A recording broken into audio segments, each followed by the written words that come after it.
याचा अर्थ गेले 5-6 वर्ष 4-5 वर्ष हे सगळे मिळून हा सगळा घोटाळा करतायत। राज्याचे वित्तमंत्री अजित पवार हे राज्याशी खोटं बोललेले आहेत आणि त्याला आपले जे काही मंत्री असतील, मुख्यमंत्री असतील किंवा महसूल मंत्री, त्यांना प्रोटेक्ट करतायत। आतापर्यंत जे मुंडवा लँड स्कॅममध्ये आपण बऱ्याच गोष्टी बघितल्या, त्याच्यावर कुणाचं खरं कुणाचं खोटं याच्यावरही आरोप प्रत्यारोप झाले, परंतु याच्यातल्या मूळ आरोपींना म्हणजे जे याच्यातले मूळ संदिग्ध आहेत पार्थ पवार, त्यांच्यावर काही अजूनही दाढ पडलेली नाही आहे। याचं कारण असं आहे की हे सगळे यंत्रणा मिळून पार्थ पवार असेल, अजित पवार असतील किंवा हे जे सगळे स्कॅम आहे याला प्रोटेक्ट करतायत। 4-5 दिवसापूर्वी मी एक माहिती दिली होती की जे 1 जून 2021ला पत्र लिहिलं होतं ते पार्थ पवार यांनीच लिहिलं होतं। त्यानंतर 2 जूनला शीतल तेजवानी यांनी तसं पत्र लिहिलेलं आहे।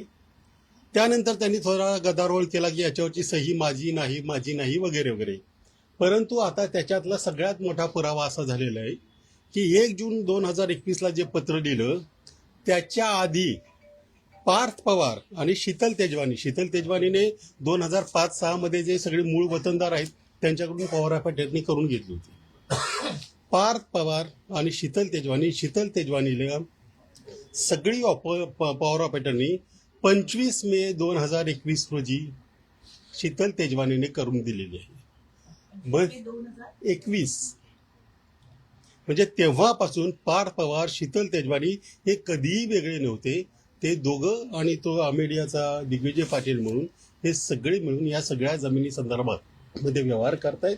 आणि ही कागदपत्र, सगळ्यात महत्वाचा मुद्दा असा आहे, ही कागदपत्र आमच्याकडे नाहीत तर ती शासनाच्या दरबारामध्ये ऑलरेडी आहेत।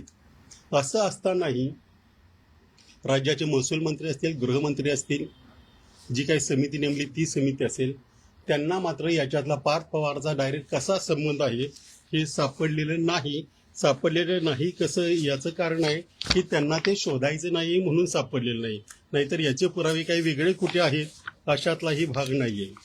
ही जी पॉवर ऑफ अटर्नी आहे शीतल तेजवानी आणि पार्थ पवार याच्यातली, ही 25 मे 2021ला साईन झालेली आहे।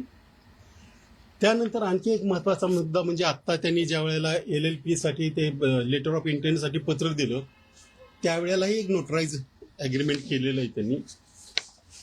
हाईट म्हणजे ही दोन्ही नोटराइज ॲग्रीमेंट एकाच नोटरीकडे साईन झालेली आहे, एकाच नोटरीकडे करण्यात आली। याचा अर्थ गेले 5-6 वर्ष 4-5 वर्ष हे सगळे मिळून हा सगळा घोटाळा करतायत। राज्याचे वित्तमंत्री अजित पवार हे राज्याशी खोटं बोललेले आहेत आणि त्याला आपले जे काही मंत्री असतील, मुख्यमंत्री असतील किंवा महसूल मंत्री, त्यांना प्रोटेक्ट करतायत।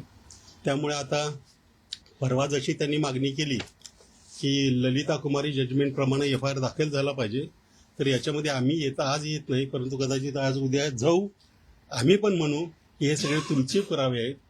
ललिता कुमारी जजमेंट म्हणजे कोणी जर FIR करायला सांगितला, पुरावा दिला तर ताबडतोब FIR दाखल करायचा, तर तो त्यांनी आज उद्यामध्ये करावा, नाहीतर आम्ही तिथे जाऊन यासाठी प्रयत्न करू।